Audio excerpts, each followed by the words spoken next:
The winter air is a dagger against the skin, cutting through wool and leather alike. Breath turns white the moment it leaves the lungs hanging for a second before vanishing. The German captain approaches a U.S. sergeant demanding his name rank and unit. The sergeant looks him dead in the eye. And then he does something that makes no tactical sense whatsoever. He laughs. In the next 45 seconds, he will execute a counterattack so sudden, so complete, it will defy every standard tactic in the Wehrmacht playbook.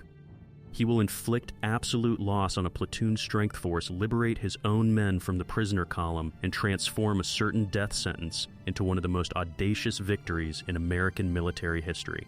January 29th, 1945. 11:30 hours, Holzheim, Belgium. The wind carries the iron scent of cordite and frozen earth over ground contested by the 82nd Airborne and German holdouts. In a snow-covered courtyard, a 25-year-old American paratroop sergeant stands with his hands clasped behind his head, surrounded by armed German soldiers. His war, according to every rule, is over. He has been captured. His name is First Sergeant Leonard Funk Jr. Company, C-500 and 8th Parachute Infantry Regiment. Behind him, 30 American prisoners, his men, and recently freed POWs stand in a ragged line, their faces hollow with exhaustion and defeat. In front of him, 21 German soldiers are beginning to relax, lighting cigarettes, discussing the route for the prisoner march back to their lines. This is not a story of a planned raid.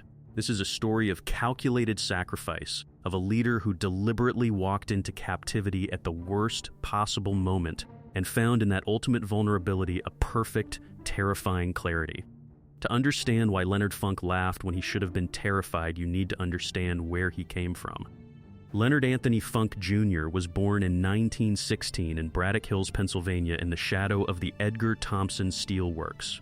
This was the heart of industrial America, a landscape of blast furnaces, coal mines, and men who worked with their hands until their bodies gave out. His father was a coal miner. In Braddock Hills, if you were not working steel, you were working coal. Leonard started going into the mines at 15, doing a man's work for a boy's wages. The mines taught him 4 lessons that no military academy could replicate. And in those 4 lessons, the outcome of the coming battle was already decided. Number 1, fear is expensive. Calm is cheap. When you are 2,000 feet underground and the timber supports start creaking, panic will get you killed. You assess. You move. You solve the problem with whatever tools you have in your hands. Lesson 2. Every second counts. In a cave in you do not have time to think. You act or you die. The difference between survival and death is often measured in heartbeats. Lesson 3. Understand your enemy. In the mines, your enemy is physics, gravity, pressure, combustible gas. You learn to read the signs.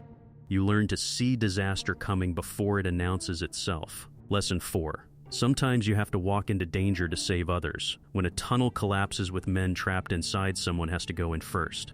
Someone has to risk the secondary collapse to pull the survivors out. Leonard Funk learned early that leadership is not about staying safe. It is about going first. By 1940, he was married to his sweetheart Mildred, working the mines, building a quiet life. Then came December 7th, 1941. Pearl Harbor. Like millions of American men, Funk walked into a recruitment office. He did not want glory. He wanted to do his part and come home to his wife. The Army looked at his background, physical labor, leadership, and the mines, calm under pressure, and assigned him to the Paratroopers, the 82nd Airborne Division. The All-Americans. Paratroopers were volunteers only. Jump out of airplanes behind enemy lines. Expected casualty rate catastrophic. Required mindset absolute disregard for personal safety in service of the mission. Leonard Funk fit right in. By January 1945, First Sergeant Leonard Funk was no longer the coal miner from Pennsylvania. He was a veteran of 3 major combat jumps and countless ground actions. He had jumped into Sicily in 1943. He had survived the chaos of Normandy, dropping into the flak-lit darkness over Drop Zone N on June 6, 1944. He had fought through the hell of Operation Market Garden. He was not a replacement. He was not green. He was a combat leader who had earned the trust of his men through hundreds of small decisions that kept them alive. His qualification for leadership was not a commission or a degree. It was an innate feel for the battlefield, the coal miner's ability to read the subtle signs of impending collapse translated into the language of war. When Funk issued a fire command, it was correct. When he said, "Move, you moved." His men trusted him because he was always the first through the door, the first into the breach. Now, in late January 1945, the strategic picture was one of grim attrition. The Battle of the Bulge was in its final bloody phase. The German spearhead had been blunted at Bastogne at St. Vith at a dozen nameless crossroads where American soldiers refused to break. Now the 82nd Airborne, those same paratroopers who had held the northern shoulder of the Bulge, were pushing east through the Ardennes forests, conducting clearing operations against stubborn nests of SS and Volksgrenadier who defended every farm and forest trail. The fighting was close quarters Nahkampf and merciless in the bone, chilling cold. The temperature hovered near zero. The ground was frozen so hard that digging a foxhole required explosives. Frostbite claimed as many casualties as German bullets. In this fog of war, communication was fragile. Units advanced, lost contact, reformed. Orders changed by the hour. On January 29th, Leonard Funk's mission seemed deceptively simple. Take his squad and link up with a group of recently freed American POWs at a crossroads in the Belgian town of Holzheim. Intelligence suggested the area was lightly held. Intelligence was catastrophically wrong. As Funk's patrol approached Holzheim at mid-morning, moving cautiously through the snow-heavy pine forest, they walked directly into a German counterpunch, a company of veteran Fallschirmjäger German paratroopers, every bit as tough as the 82nd. The ambush erupted with the characteristic ripping canvas sound of an MG-42 machine gun. Tracer rounds sliced through the trees. Mortar shells began to fall with terrifying accuracy. In the swirling smoke and chaos, Funk did exactly what his training and experience dictated. He directed suppressing fire-shouted commands, tried to maintain unit cohesion. But the German force was larger, and they executed a classic pincer movement, attempting to envelop the American patrol from two sides. Under the withering fire of multiple machine guns, Funk's squad was forced to fall back. In the confusion of the fighting withdrawal, Funk was cut off. He fought his way toward what he thought was the sound of American guns, only to find an abandoned command post. His squad, believing he was hit or had given a retreat order, had been forced to withdraw to the American lines. Leonard Funk was alone, behind enemy lines, and the Germans were systematically sweeping the area. For 2 hours, he evaded German patrols. He moved from cellar to barn, a ghost in a white landscape. He could hear German voices, the guttural shouts of sergeants organizing a defense. He understood enough German from the mines many of the older miners had been immigrants to know they were setting up a new defensive perimeter. He knew the smart play. Find a hole, wait for nightfall, slip back through the lines, live to fight another day. Then from the hayloft of a barn on the outskirts of Holzheim, he heard American voices. He peered carefully through a gap in the wooden slats. What he saw turned his blood to ice. In the courtyard of a large farm complex below his men, the squad he had been separated from stood in a ragged line, hands on their heads. They were prisoners. With them were the dozen freed POWs they had come to collect. Nearly 30 Americans surrounded by a platoon of heavily armed Germans. A German officer was questioning one of the corporals. An MG-42 was set up on a tripod, its barrel trained on the huddled group. Funk's mind, trained by 1,000 shifts in the mines to assess disaster scenarios, began to calculate. He was one man. He had his rifle, perhaps 30 rounds, 2 fragmentation grenades, and his service pistol, a .45 caliber M1911 automatic. A direct assault was suicide. He could fade away, make it back to American lines, report the capture, and let higher command deal with it. But he knew what higher command meant in the Ardennes in January 1945. It meant an artillery barrage on these coordinates tomorrow, or a company strength attack that would get half the prisoners killed in the crossfire, and that was if they moved fast. More likely, his men would be marched east into Germany, into the nightmare of POW camps where the Geneva Convention was a joke and survival was measured in weeks. These were his men. He had led them into this. He had trained them, fought beside them, pulled them out of burning buildings in Normandy and frozen foxholes in the Bulge. The coal miner's fourth lesson echoed in his mind. When men are trapped, someone has to go in first. Leonard Funk made a decision that defied every survival instinct. He was going to get his men out. and the only way to do that was to become one of them. At 11:25 hours, First Sergeant Leonard Funk climbed down from the hayloft, walked out of the barn with his hands raised, and surrendered to the nearest German soldier. The German guards were initially suspicious, an American inco appearing from nowhere alone. But the evidence seemed clear. The man was surrendering. He must have been hiding since the ambush. Another prisoner to add to the tally. Funk was roughly searched. They took his rifle. They took his grenades. Or rather, they took the grenades he showed them, the 2 fragmentation grenades clipped to his web belt in plain sight. What they did not find was the 3rd grenade, a small egg-shaped fragmentation grenade he had tucked into the small of his back, hidden under his field jacket. And in the cursory search, distracted by the larger weapons, they missed the weight of the .45 pistol concealed in a similar position. Funk was shoved into the line with the other American prisoners. His men stared at him, their faces a mixture of shock and despair. Their sergeant was captured too. It was over. But Leonard Funk's face showed something different. As he took his place at the front of the prisoner column, his eyes were moving. Counting. Calculating. Assessing. 21 German soldiers in the immediate area. 14 guards with rifles, slung or held casually. 4 men servicing the MG-42 machine gun. 2 NCOs.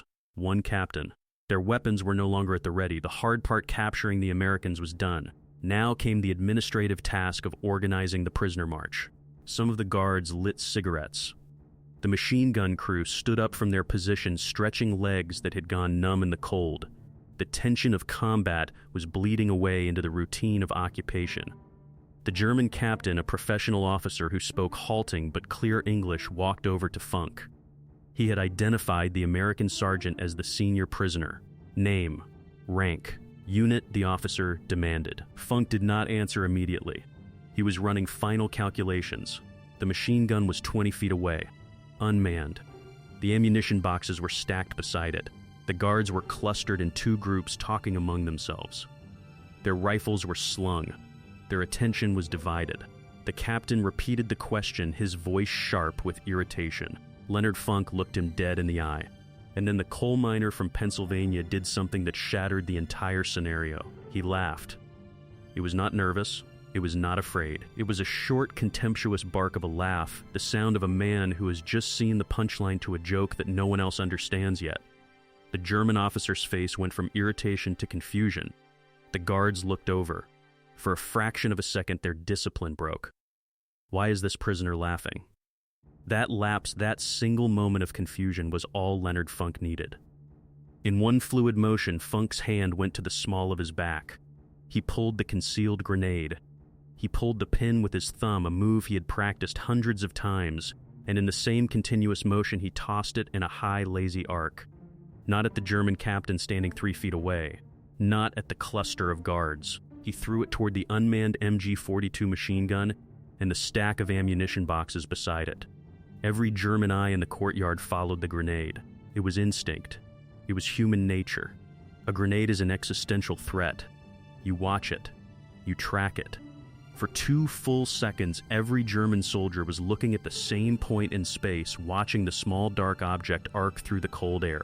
Before the grenade even hit the ground, Funk's other hand had already drawn the .45 pistol from its hiding place. The M1911 automatic, 11 ounces of steel and 7 rounds of .45 AP ammunition. At close range, it was a man-stopper. Funk did not aim in the traditional sense. At a distance of less than 10 feet, you do not aim. You point. The German captain was turning back toward him, his brain just beginning to process the threat. Bam! The 45S report was deafening in the enclosed courtyard. The heavy subsonic round hit the captain in the chest.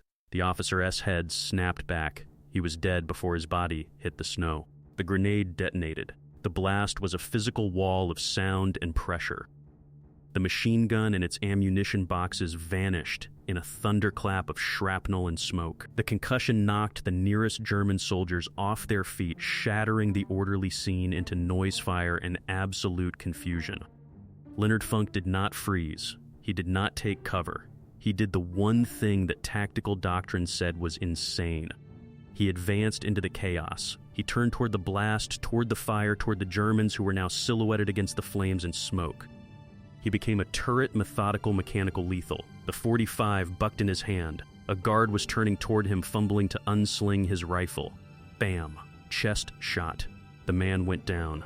An Inco was shouting orders, trying to rally his men. Bam! The shouting stopped. A soldier was diving for the cover of a cart. Bam! He did not make it. Funk moved down the line of Germans like a machinist working a production line. No wasted motion.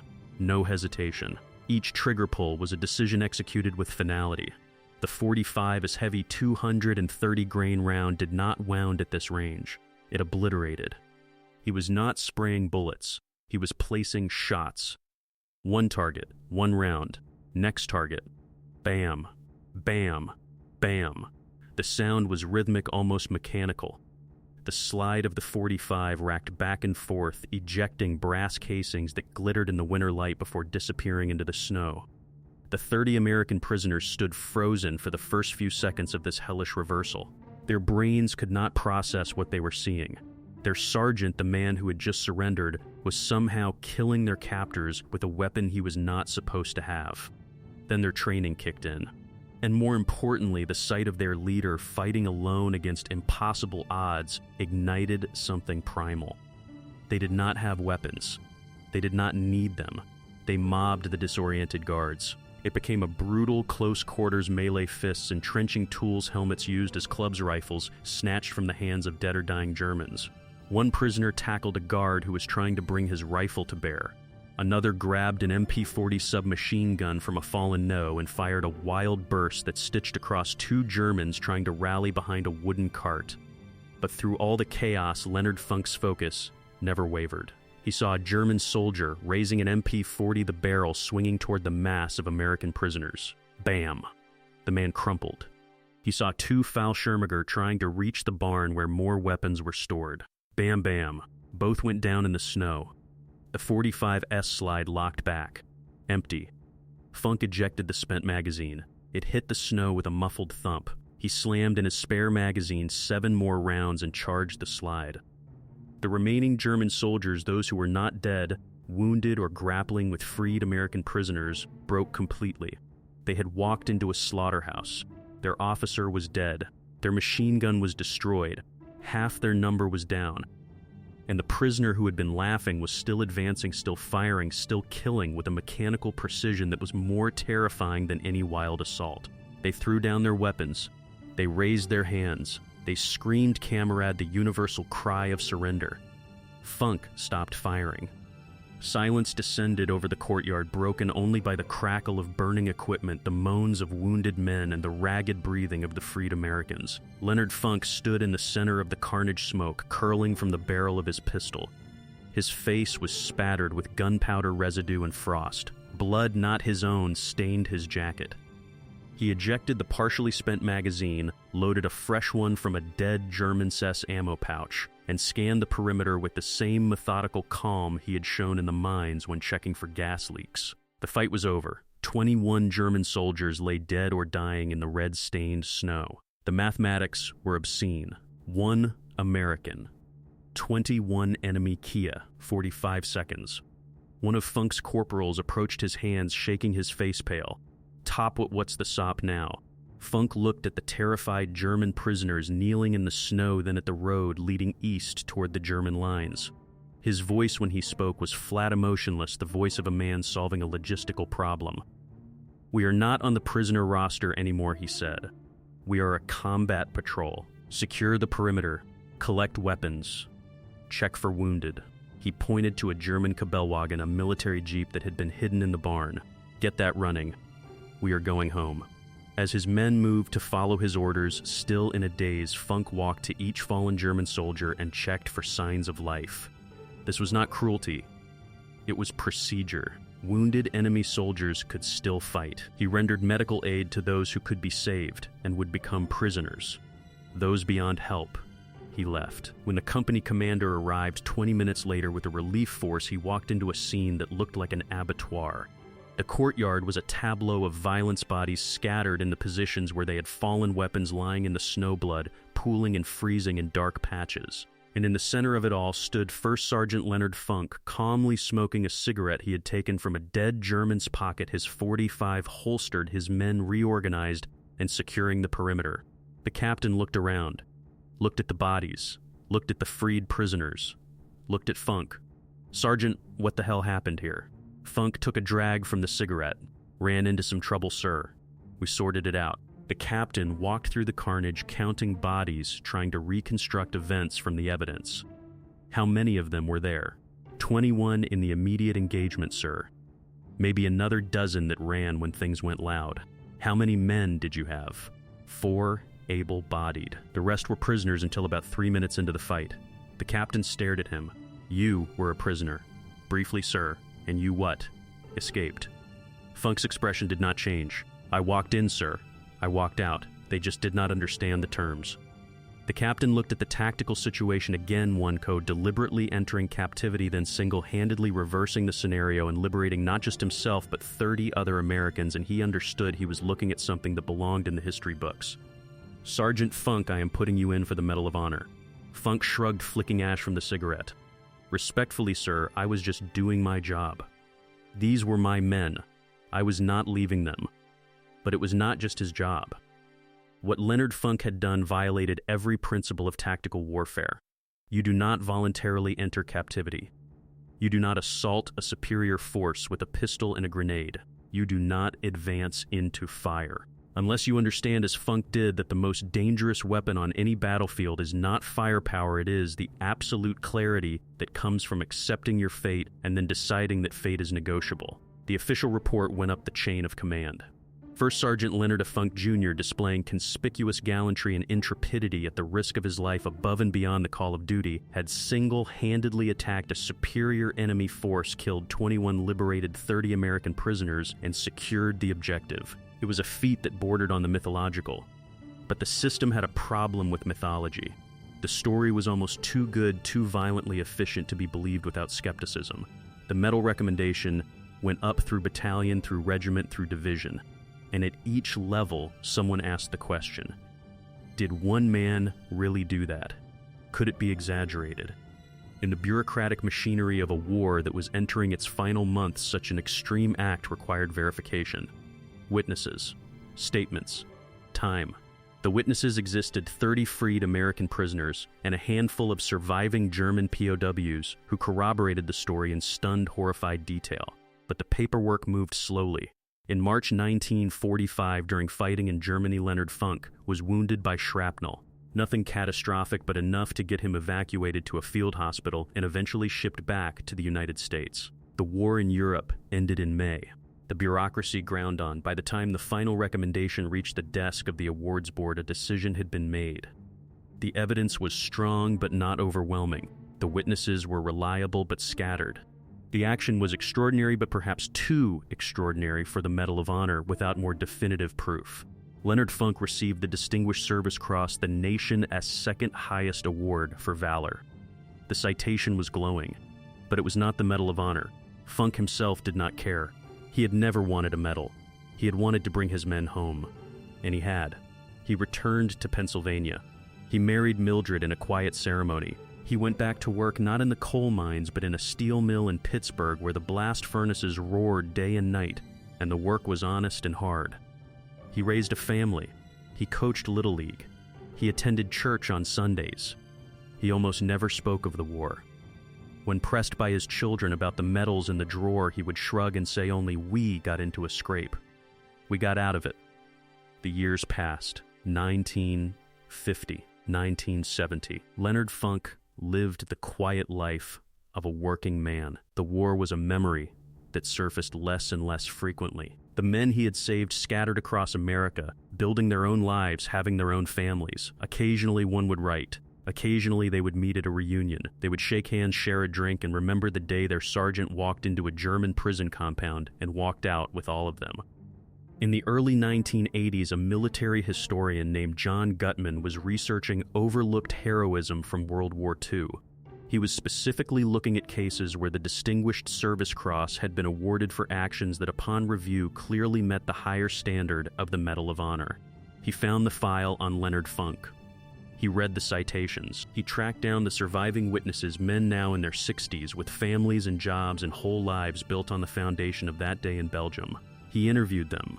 He collected their statements. He reviewed German military records captured after the war.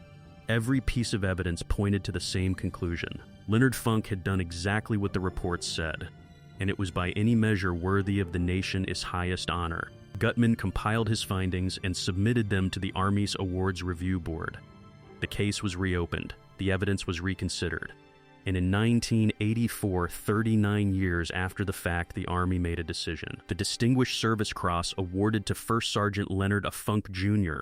would be upgraded to the Medal of Honor.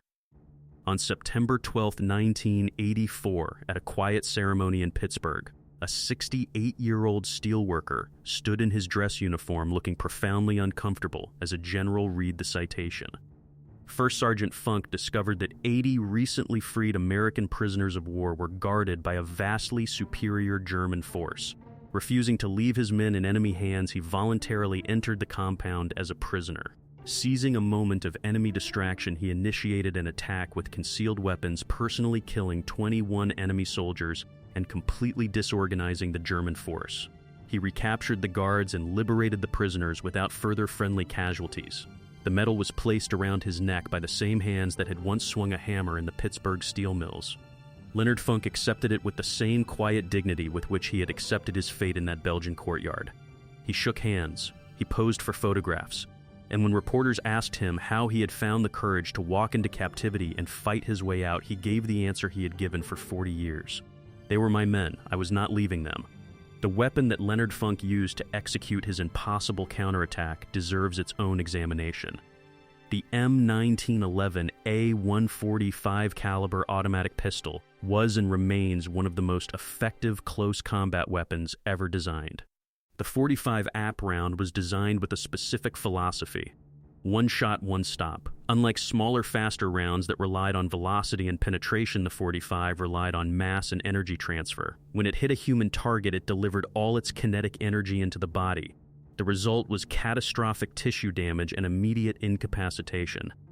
At the ranges Funk was firing 5 to 15 feet, the 45 was not just effective, it was absolutely lethal. But the weapon alone did not make the difference. Thousands of American soldiers carried the M1911. Very few of them could have done what Funk did. The difference was mastery. Funk had carried a 45 through Sicily, through Normandy, through Holland, and Belgium. He had fired thousands of rounds in training and combat. He knew its weight, its recoil, its quirks. He knew that the first round from a clean magazine would feed smoothly, but a dirty magazine might cause a jam. He knew that the sights were optimistic at anything beyond 20 feet, but at close range you did not need sights, you needed instinct. When Funk drew that pistol in the Holzheim courtyard, he was not thinking about sight picture or trigger control. His body knew the weapon. It was an extension of his will, and his will was absolute. Military tacticians have studied the Holzheim action for decades. It appears in case studies at West Point, at the infantry school, at Fort Benning, at staff colleges around the world. The question they always ask is, why did it work? The answer is not found in tactics. It is found in psychology. Dr. David Grossman, author of On Killing and On Combat, explains it this way. What Funk did was weaponize the enemy's own assumptions. The Germans assumed that a prisoner surrounded, outnumbered, disarmed would behave like a prisoner. That assumption created a momentary relaxation of vigilance. Funk recognized that moment and exploited it with overwhelming immediate violence. The psychological shock was so complete that organized resistance became impossible. Colonel John Boyd, creator of the OODA loop theory, would have said that Funk compressed his opponent's decision cycle to zero. He observed, oriented, decided, and acted faster than the Germans could even complete their first observation. By the time they understood what was happening, he had already moved through 3 full cycles. They were perpetually reacting to a situation that had already changed. But these tactical explanations miss the deeper truth. Leonard Funk succeeded because he had made peace with death.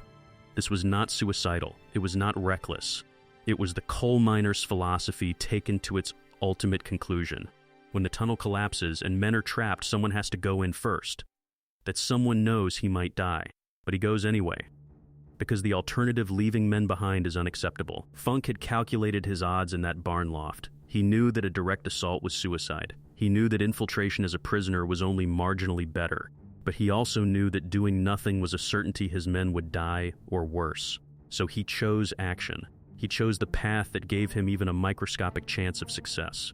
And in choosing that path, he gained an advantage that no tactical manual can quantify the advantage of a man who has already accepted the worst outcome and is therefore free to act without hesitation, without fear, without the paralysis that comes from wanting to survive.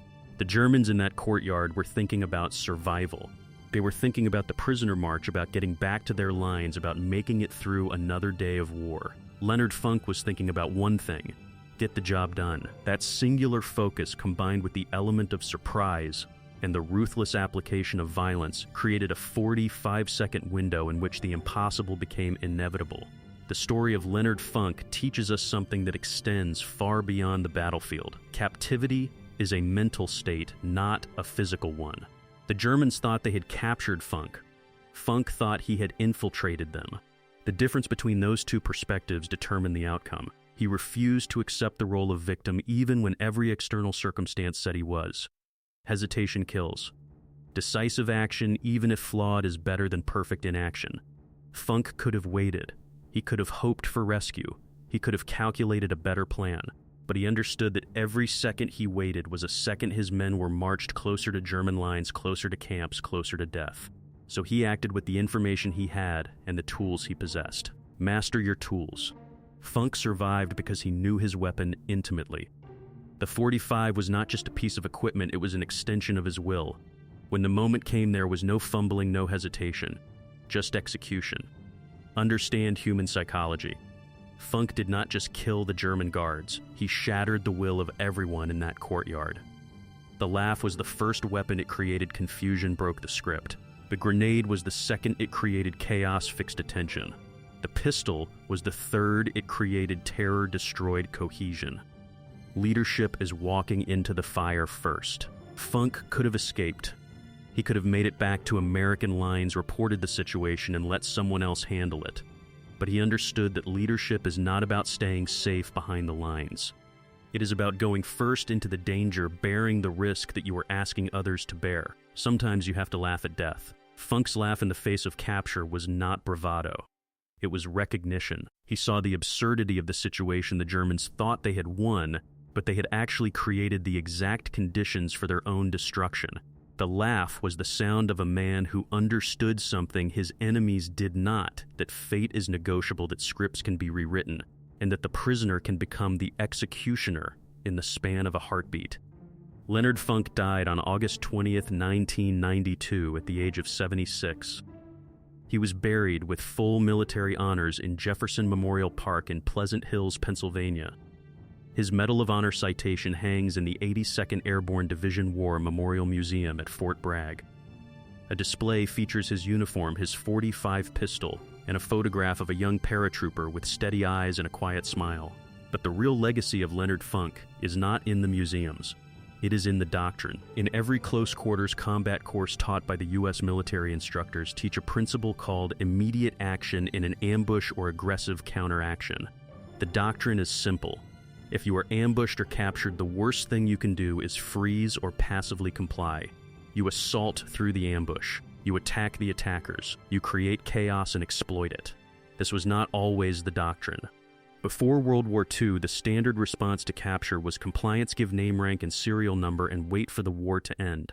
That changed because of men like Leonard Funk, who demonstrated that sometimes the most tactically sound decision is the one that looks like madness. His story is taught to every Army Ranger, every Special Forces operator, every SEAL going through SEER training. They learn about the coal miner from Pennsylvania who walked into a German prison compound with his hands up and walked out with 30 freed Americans and 21 dead enemies. They learn that the most dangerous man in any room is not the one with the biggest weapon, but the one who has decided that the outcome is negotiable. Let's return one final time to the mathematics of Holzheim. 21 German soldiers killed. 30 American prisoners liberated. 1 American attacker. Odds 20, 1-1. Duration of engagement 45 seconds. American casualties 0. Rounds fired approximately 15 to 17. Hit rate approximately 100%. In close quarters combat, even trained soldiers have hit rates below 30%.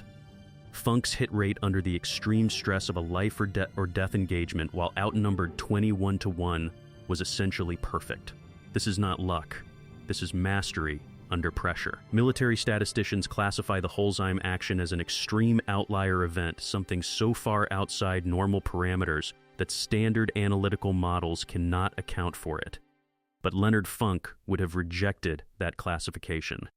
To him, it was not an anomaly. It was just another problem that needed solving, and he solved it with the tools he had: a pistol, a grenade, and the absolute refusal to accept that his men would die on his watch. The story of the laughing prisoner is not about killing. It is about refusal. The refusal to be a victim. The refusal to abandon your men.